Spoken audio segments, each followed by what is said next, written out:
Hello everyone, welcome to our channel ACUET with Education Hotspot and here in this video हम cover कर रहे हैं आपके class 12 sociology के MCQ की मैराथन वीडियो को।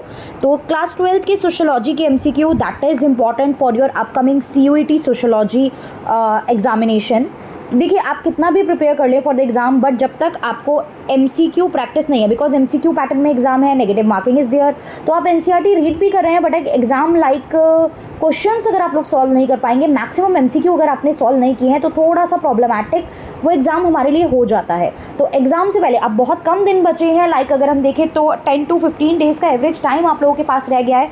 तो जितना ज़्यादा MCQ प्रैक्टिस आप कर सकते हैं from what ever source you will get, जिस भी सोर्स से आपको मिल रहे हैं, जस्ट प्रैक्टिस MCQ। और इस सीरीज़ में हम हर टाइप के MCQ सॉल्व करेंगे, चाहे वो मतलब direct to the point MCQ हो, चाहे वो रीजनिंग असर्शन बेस्ड क्वेश्चन आएंगे, चाहे फिर आपके वो मैचिंग आएगी, राइट, करेक्ट और इनकरेक्ट स्टेटमेंट के रिगार्डिंग क्वेश्चन आएगा। So we'll cover each and every question. तो ये एक अच्छी खासी मैराथन वीडियोस यहाँ पे आपके बीच आने वाली हैं। हाँ, थोड़ी छोटी रहेंगी इनिशियली, अगर स्टूडेंट अगर धीरे धीरे कनेक्ट हो जाएंगे तो will increase the length of this video, और कोशिश रहेगी कि 500+ MCQ हम लोग यहाँ पे कवर अप करें। If you want me to make the MCQ series of any other subject then you can let me know in the comment box. 10 से 15 दिन बचे हैं तो मैराथन फॉर्म में हम लोग इस तरीके से सारे सब्जेक्ट के MCQ यहाँ पे और इंपॉर्टेंट फैक्ट कवर कर सकते हैं। तो पहला क्वेश्चन देखते हैं विदाउट वेस्टिंग एनी टाइम। थोड़ा बहुत जो जिसमें समझने वाली चीज़ें हैं वो समझ के भी साथ साथ चलेंगे। ये क्वेश्चन है, who give the concept of Sanskritisation. देखिए संस्कृताइजेशन मैं थोड़ा फास्ट बता रही हूँ चीज़ें, अगर किसी को फिर भी डाउट रह जाए तो आप कमेंट कर सकते हो। आई ट्राई मैं शॉर्ट फॉर्म में वीडियो बना के आपको वो टॉपिक समझा दूँ। संस्कृताइजेशन का मतलब होता है जब एक लोअर कास्ट ट्राई करती है अपर कास्ट के कल्चर को इमिटिएट करने की, उनको फॉलो करने की। जैसे कि उस समय जब सोसाइटी पुराने समय में जब डिवाइडेड थी तो आपको पता होगा टॉप पे ब्राह्मण थे, then Kshatriyas, then Vaishyas, right, and then Shudras. तो जब कोई भी नीचे लेवल वाली कास्ट जो ऊपर लेवल वाली कास्ट के रिचुअल्स को फॉलो करती है, जैसे कि जनेऊ धारण करना, अल्कोहल कंजम्पशन को छोड़ देना, नॉन वेज को छोड़ देना, तो ये सारी चीज़ें क्या कहला रही थी, ये कंसेप्ट को बोला गया था संस्कृताइजेशन। ऐसा कर क्यों रहे थे? ऐसा इसलिए कर रहे थे क्योंकि पैसा होने के बावजूद, वेल्थ होने के बावजूद भी they are not getting that social prestige in the society, so that's why people are imitating the upper caste. तो ये कंसेप्ट दिया किसने था? ये कंसेप्ट M.N. श्रीनिवास ने दिया था। ठीक है, इससे पहले M.N. श्रीनिवास क्या नाम रखने वाले थे इस कंसेप्ट का? इससे पहले उन्होंने इस कंसेप्ट का नाम सोचा था ब्राह्मणाइजेशन। लेकिन क्या उन्होंने ब्राह्मणाइजेशन नाम रखा? बिल्कुल नहीं, उन्होंने ब्राह्मणाइजेशन नाम नहीं रखा, क्योंकि उन्होंने सोचा अगर मैं ब्राह्मणाइजेशन नाम रख दूंगा तो ये बहुत छोटा नैरो कंसेप्ट हो जाएगा, मतलब कि नीचे की कास्ट जो है वो सिर्फ ब्राह्मण्स को कॉपी करने की कोशिश कर रहे हैं।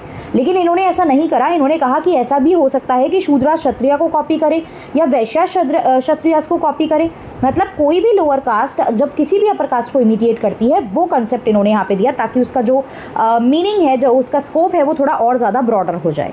क्लियर? अगर ऐसा पूछा जाता है ब्राह्मणाइजेशन का कंसेप्ट पे कौन काम कर रहा था, then also the answer is M.N. Srinivas. अगला क्वेश्चन देखते हैं, फैक्चुअल क्वेश्चन है सीधा सीधा। आर्य समाज के फाउंडर कौन थे? देखिए हमारी सोसाइटी में सोशल रिफॉर्म में बहुत सारी चीज़ें आती है, अलग अलग सोसाइटी आती है, जैसे कि ब्रह्म समाज एक इंपॉर्टेंट सोसाइटी है। तो मैं मतलब आप लोग मुझे कमेंट करके बताएंगे कि ब्रह्म समाज जो है उसके फाउंडर कौन थे। यहाँ पे हम बात कर रहे हैं आर्य समाज की, तो मैं इसका आंसर आप लोगों को बता देती हूँ। The founder of Arya Samaj is Dayanand Saraswati. कौन थे? Dayanand Saraswati was a founder, and in the year 1875 में इन्होंने इस सोसाइटी को, इस समाज को फॉर्म किया था। राइट, ये वेदास पे बहुत फोकस देते थे, ये कहते थे कि वेदास की study is very important. Right, idol worship, मूर्ति पूजा को ये रिजेक्ट करते थे। आइडियल वर्शिप अगर पूछ ले, इस तरीके की कोई स्टेटमेंट दे दे कि आर्य समाज जो है आइडियल वर्शिप को सपोर्ट करता था, तो आपको पता होना चाहिए सपोर्ट नहीं करता था। आर्य समाज कहता था मूर्ति पूजा नहीं करनी चाहिए, आइडियल वर्शिप को रिजेक्ट करते थे। राइट, वुमेन एजुकेशन पे इन्होंने काम करा है, कास्ट सिस्टम के लिए काम करा है, तो ये सारी चीज़ें हमें याद रखनी है। नेक्स्ट आता है what are the two invisible hand of market. देखिए ये चैप्टर आपके 12th के सिलेबस से ओमिटेड था, तो आप में से काफ़ी लोगों ने ये नहीं पढ़ा है, बट यहाँ पे हम इसके रिगार्डिंग क्वेश्चन देख लेते हैं। मार्केट जो है इसके इनविजिबल हैंड बोला गया है डिमांड एंड सप्लाई को, मतलब अगर डिमांड एंड सप्लाई एग्जिस्ट नहीं करेगी, कंज्यूमर डिमांड नहीं करेंगे, प्रोड्यूसर सप्लाई नहीं करेंगे, तो ये मार्केट जैसा कोई कंसेप्ट बचेगा ही नहीं। क्योंकि मार्केट एक ऐसी प्लेस है जहाँ पे buyers and seller sell and purchase करने आ रहे हैं, और सेल एंड परचेज होती कब है? जब डिमांड हो रहा है और सप्लाई हो रहा है। तो ये इनविजिबल हैंड का कंसेप्ट देने वाले एक व्यक्ति थे एडम स्मिथ, जिनके रिगार्डिंग आगे और भी क्वेश्चन मैंने इंक्लूड करे हैं बिकॉज ये चैप्टर आपके 12th में ओमिटेड था। राइट, आगे देख लेते हैं। Fourth question, father of modern economics किसे बोला जाता था? अभी मैंने बोला इंक्लूड करे हैं, तो the answer is Adam Smith. Modern economics की बात इन्होंने स्टार्ट की थी, डिमांड सप्लाई के कंसेप्ट पे इन्होंने बात की थी। तो जो आज की डेट में जो बच्चे 11th 12th में इकोनॉमिक्स भी पढ़ते हैं, आप देखते हो, आप मैक्रो इकोनॉमिक्स वगैरह पढ़ते हो, तो वहाँ पे कहीं ना कहीं इकोनॉमी के जो मॉडर्न कंसेप्ट की बात कर रहे थे वो एडम स्मिथ कर रहे थे। और भी बहुत सारे इकोनॉमिक्स हैं जिन्होंने अलग अलग थ्योरी में कॉन्ट्रीब्यूट किया है, बट यहाँ पे मॉडर्न इकोनॉमिक्स से रिलेटेड एडम स्मिथ की बात हम लोग करेंगे। नेक्स्ट आता है हु रोट द बुक अर्थशास्त्र। अर्थशास्त्र एक बहुत पुरानी बुक है। देखिए, इकोनॉमिक्स को ही हिंदी में अर्थशास्त्र कहते हैं। ये बुक लिखी गई थी जब आपके उस समय पे मौर्यन एम्पायर यहाँ पे एग्जिस्ट करती थी, राइट। ये पर्सन जो थे वो मौर्यन एम्पायर में हमें देखने को मिलते थे। चंद्रगुप्त मौर्य को इन्होंने सर्व किया है। तो यहाँ पे ये बुक जो थी ये लिखी थी, this was written by Kautilya. Kautilya जिनका दूसरा नाम चाणक्य भी था, राइट। ये मौर्यन एम्पायर यानी चंद्रगुप्त मौर्य के एक एडवाइज़र भी थे, उनको सलाह भी देते थे। और इनकी जो ये इकोनॉमिक्स पे किताब थी वो मॉडर्न डिमांड सप्लाई ये सब चीज़ों पे बात नहीं करती थी, वो रिलेटेड थी पॉलिटी इकोनॉमी से। मतलब एक राजा की क्या ड्यूटी होती है, राजा किस तरीके से रेवेन्यू एलोकेट या डिस्ट्रीब्यूट कर सकता है, इस सब टाइप की बहुत सारी बातें उस बुक में थी। And that was very relevant and very important book अगर हम देखें तो। चलिए, यहाँ पे मैचिंग है बुक्स एंड ऑथर के रिगार्डिंग। ये कुछ बुक्स के नाम दिए गए हैं और आपको मैच करना है। आप लोग देखिए, मैं डायरेक्ट आंसर पे जा रही हूँ, मैं बहुत ज़्यादा टाइम नहीं लेना चाहती हूँ आप लोगों का, क्योंकि तो आप लोग पॉज करके आंसर एक बार सोच सकते हैं। अगर आपको पता है, मैं सीधा सीधा आंसर बताती हूँ। Sociological imagination is a book by C Wright Mill. Sultana dream is a book by Begum Rukaiya Shekhawat. Stri Purush Tulana is a book by Tarabai Shinde. Sultana dream में वो एक ड्रीम देख रही है जिसमें मेल एंड फीमेल के रोल इंटरचेंज हो चुके हैं। And suicide is a book by Emile Durkheim. Emile Durkheim एक फ्रेंच के सोशोलॉजिस्ट रहे हैं। जब सोशोलॉजी एक सब्जेक्ट के फॉर्म में इमर्ज हो रही थी, तब कुछ थिंकर्स ने बहुत इंपॉर्टेंट रोल प्ले करा है, जैसे अगस्त कॉम्ट हो गए, हर्बर्ट स्पेंसर हो गए, कार्ल मार्क्स हैं, एमाइल दर्कीम है, मैक्स वेबर हैं। तो ये एक क्लासिकल और फाउंडर थिंकर्स ऑफ सोशोलॉजी भी माने जाते हैं। सो अगर इसके बेसिस पे आप लोग जाएंगे तो ए का 2 जो है वो हमें यहाँ पे कहाँ ऑप्शन में देखने को मिल रहा है? The option is C. So the correct answer to this is C. Clear? कोई डाउट है तो आप कमेंट करके क्लियर कर सकते हैं। नेक्स्ट क्वेश्चन पे बढ़ते हैं। Who give the slogan of go back to Vedas? अभी मैंने बताया ना, go back to Vedas. Vedas पे कौन बात कर रहा था? वेदास की एजुकेशन को कौन प्रमोट करने की बात कर रहा था? आर्य समाज। आर्य समाज से रिलेटेड फाउंडर यहाँ पे Dayanand Saraswati. Clear? I know fast हो रहा है, but we can not slow down, इतना टाइम नहीं बचा है हमारे पास, हम धीरे धीरे नहीं कर सकते हैं चीज़ें। द बुक सोशोलॉजिकल इमेजिनेशन, अभी मैंने बताया किसने लिखी थी? ये बुक लिखी थी सी राइट मिल्स ने। ये किसके बारे में बात करती है? देखिए, मैं सीधा सीधा बता रही हूँ, यहाँ पे 4 ऑप्शन है, मैं डायरेक्ट आंसर बता के आपको समझा रही हूँ। ये बुक बात करती है personal trouble versus social issue के बारे में। ये बुक कहती है देयर आर सम प्रॉब्लम जो किसी व्यक्ति की स्पेसिफिक प्रॉब्लम होती हैं। मेरे सर में दर्द है, मेरी आज अपनी फैमिली में किसी से लड़ाई हो गई, दैट इज़ माई प्रॉब्लम। वो सोसाइटी की प्रॉब्लम नहीं है, सोसाइटी को उससे कुछ लेना देना नहीं है। And there are certain things जो सोशल इशूज़ होते हैं, जैसे कि आपके यहाँ पे फॉर एग्जांपल रोड्स कंस्ट्रक्शन नहीं सही है, आपके यहाँ पे जो है वो situation of the parks is not good. तो इस तरीके की सिचुएशन, या फिर दिल्ली में या फिर इंडिया में एम्प्लॉयमेंट का इशू है, ये सब इशू ऐसे हैं जो सबसे रिलेट कर रहे हैं। Everyone is suffering due to this, right. तो ये इस बारे में बात करते हैं कि कुछ चीज़ें पर्सनल ट्रबल होती है, कुछ चीज़ें सोशल इशू होती हैं। And social issue should be given more, like social issues जो है वो थोड़े ज़्यादा, आप क्योंकि ज़्यादा लोगों को इन्वॉल्व कर रहे हैं ना, तो सोशल इशूज़ जो है वो प्रायोरिटाइज बेसिस पे यहाँ पे कंसीडर किए जाने चाहिए। डन? बस इतना याद रखना है। Sociological imagination is a book by C Wright Mill. C Wright Mill अभी हमने ऊपर मैचिंग में करा ही है, वो एक अमेरिकन सोशोलॉजिस्ट थे और यहाँ पे उनकी बुक जो है वो पर्सनल ट्रबल और सोशल इशू के बारे में बात करती है। बस इतना ही आपसे पूछेगा एग्जाम में। आगे मूव करते हैं। इंडिया में कास्ट टर्म जो है वो किसने इंट्रोड्यूस किया? देखिए, इंडिया में जो कास्ट देखते हो ना, ब्राह्मण क्षत्रिय वैश्य शूद्र, कास्ट सिस्टम, ये सब पढ़ रहे हो, तो इंडिया में हम लोग कास्ट वर्ड नहीं यूज़ करते थे, हम लोग वर्ड यूज़ करते थे वर्ण, वर्ण सिस्टम, वर्ण प्रणाली। वर्ण प्रणाली हम लोग जो थे ऑक्यूपेशन के बेस पे डिवाइड करते थे कि जो जो काम करेगा वो उस ऑक्यूपेशन का पर्सन कहलाएगा। जो पूजा पाठ करेगा वो ब्राह्मण कहलाएगा, जो लड़ाई लड़ेगा वो क्षत्रिय, जो बिजनेस करेगा वो वैश्य है, एंड जो रिमेनिंग वर्क परफॉर्म कर रहे हैं जैसे कॉबलर्स हैं, गोल्ड स्मिथ हैं, ये सारे बाकी के सारे लोग शूद्राज में चले जाएंगे। तो कास्ट वर्ड जो यहाँ पे पॉपुलराइज होने लगा जब यूरोपियन का यहाँ आना हुआ। यूरोपियन यहाँ आए जिसमें से सबसे पहले आने वाले थे पोर्तुगीज़, तो इनके आने से कास्ट वर्ड यहाँ पे जो था वो पॉपुलराइज हो गया था, राइट। नेक्स्ट क्वेश्चन देखते हैं। A literate person is one, literate देखिए एक वर्ड होता है एजुकेशन, एक वर्ड होता है लिटरेसी, यहाँ लिटरेट की बात हो रही है। एक लिटरेट व्यक्ति वो कहलाएगा जो पढ़ सकता है, लिख सकता है और बेसिक कैलकुलेशन कर सकता है, बिल्कुल सही बात। लेकिन कौन सी एज ग्रुप से ऊपर, कौन सी एज ग्रुप से ऊपर कहलाता है, तो ये ध्यान रखना है आपको। Literate person is one who can read, write and do basic calculation above the age of 7 year. 7 year and above की बात होती है when we talk about literacy. अगर आप थोड़ा बहुत बेसिक पढ़ सकते हो, लिख सकते हो, तो आप लिटरेट कहलाते हो। एंड जब हम एजुकेशन की बात करते हैं, एजुकेशन मतलब होता है फॉर्मल स्कूलिंग, लाइक आप प्रॉपर स्कूल गए हो, एक इंस्टीट्यूशन में गए हो, आपने एनरोल कराया है, एग्जाम दिए हैं, रिजल्ट आया है, देन वो एजुकेशन में काउंट होता है, राइट। लिटरेसी में ज़रूरत नहीं है आपको कि एक प्रॉपर फॉर्मल स्कूल में गए हो, रीडिंग राइटिंग बेसिक कैलकुलेशन कर लेते हो तो आप लिटरेट कहलाओगे। चलिए अगला क्वेश्चन देखते हैं। डेमोग्राफिक डिविडेंड, डेमोग्राफिक डिविडेंड जो होता है वो क्या है? देखिए डेमोग्राफी मतलब होता है study of population and dividend मतलब होता है समथिंग एक्स्ट्रा। तो हमारी कंट्री में डेमोग्राफिक डिविडेंड या किसी भी कंट्री में डेमोग्राफिक डिविडेंड कब होगा? पहली बात तो फ़ायदे की सिचुएशन हो तब जब आपकी काम करने वाली जो पॉपुलेशन है, working population 15 to 64 age group की जो पॉपुलेशन है वो ज़्यादा है डिपेंडेंट पॉपुलेशन से।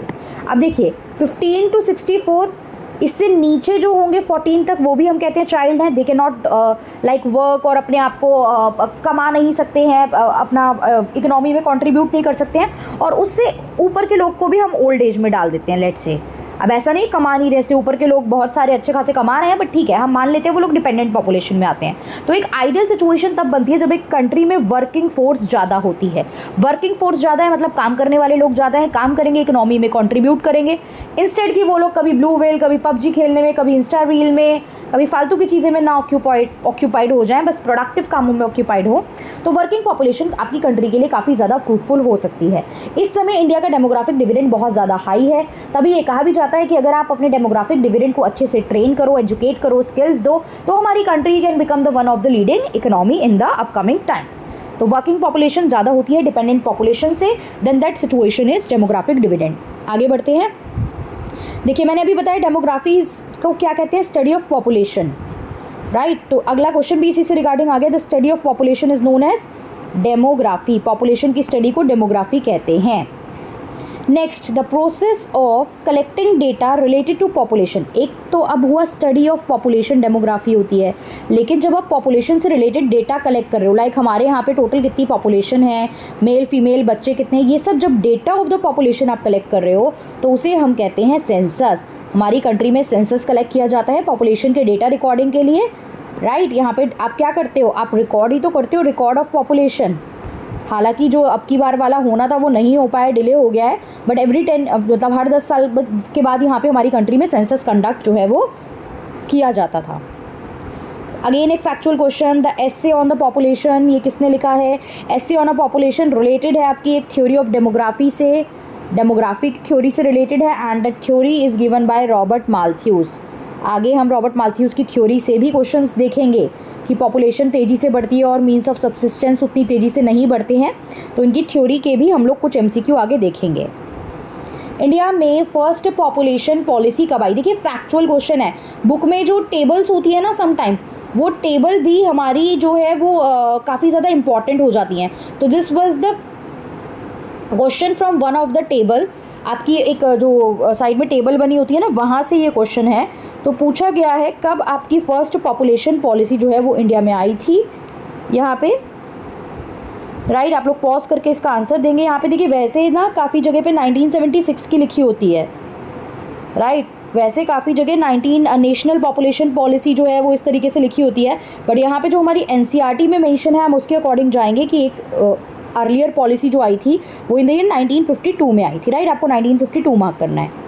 Which of the following is not the feature of caste system? Caste system जो कि हम कहते हैं कि आपको बाय बर्थ मिल जाता है, आप उसे लाइफ टाइम चेंज नहीं कर सकते हो, आप कास्ट के अकॉर्डिंग आपके काम फिक्स कर दिए जाते हैं, आपको कास्ट से बाहर शादी करना अलाउड नहीं होता, ऐसे सब फीचर्स हैं कास्ट के। तो ये बोल रहा है कि सबसे पहले तो ध्यान रखो, कैच करो वर्ड नॉट द फीचर पूछ रहा है, गलत नहीं करना है। तो नॉट द फीचर में यहाँ पहला है कास्ट बर्थ से डिटरमाइन होती है, बिल्कुल। कास्ट इज एस्क्राइब्ड स्टेटस है, बिल्कुल। एस्क्राइब्ड स्टेटस वो जो आपको बाय बर्थ मिल गए हैं, that you can not change during your life time, जो आप अपनी लाइफ टाइम में चेंज नहीं कर सकते हो। फिर यहाँ पे देखो caste follow the concept of fixed occupation, बिल्कुल। जिस कास्ट में आपने जन्म ले लिया उसके लिए जो ऑक्यूपेशन है आपको वो फॉलो करके चलनी है, राइट। आज की डेट में ऐसा नहीं है, आज से कंपेयर मत करो इसको, do not compare it with the present time. फिर caste follow the concept of exogamy, ये हो गया गलत, क्योंकि कास्ट जो है वो एक्सोगैमी नहीं करता, एंडोगैमी करता है, right. Exogamy is marrying outside the cast.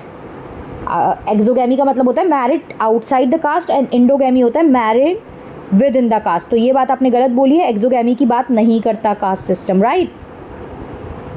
अगला क्वेश्चन देखते हैं। Who wrote the book wealth of nation? Wealth of nation book लिखी थी हमारे फादर ऑफ मॉडर्न इकोनॉमिक्स ने, जो डिमांड सप्लाई की बात करते हैं, दैट वाज एडम स्मिथ। अगला question, integrating the economy with the world economy, अपने देश की इकोनॉमी को बाकी वर्ल्ड की इकोनॉमी के साथ इंटीग्रेट करना, this concept is known as globalization, right. Globalization, देखो आज की डेट में तो ग्लोबलाइजेशन में सिर्फ ऐसा नहीं है कि सामान खरीद बेच रहे हो आप, एक जगह से दूसरी जगह ट्रांसफ़र जो है, आज की डेट में आप गुड्स भी भेज रहे हो, आप मतलब लोग अपनी सर्विसेज भी देने जाते हैं बाहर या दूसरी कंट्री में ट्रैवल करते हैं, इंसान भी एक जगह से दूसरी जगह मूव हो रहा है, नॉलेज भी मूव होती है, टेक्नोलॉजी भी मूव हो रही है इवन, तो ये सारी चीज़ें ग्लोबलाइजेशन में काउंट होती हैं, राइट। आई होप यहाँ तक आपको क्लियर हुआ होगा। इस वीडियो में हम इतना ही देखते हैं, अगली वीडियो में हम लोग आगे फर्दर क्वेश्चन करेंगे, कोशिश करेंगे 15 से 20 क्वेश्चन जो है एक वीडियो में कवर अप हम लोग करें, और अगर मुझे लगेगा कि रिस्पॉन्स अच्छा है इसका एंड काफ़ी स्टूडेंट तक ये वीडियो पहुँच रही है and you want me to cover more and more topics and more and more MCQ, तो मैं लेंथ बढ़ा के कोशिश करूँगी 30 से 40 क्वेश्चन भी मैं एक वीडियो में लेके आऊँ, और टारगेट रहेगा कि 500 तक क्वेश्चन हम लोग अब बिफोर योर एग्जाम जो है वो कवर अप कर लें, राइट। तो इसमें हर तरीके के जो आपके क्वेश्चंस और टॉपिक रहेंगे वो यहाँ पे देखने को मिलेंगे। So yeah, that's all. Thank you everyone. See you in the next video.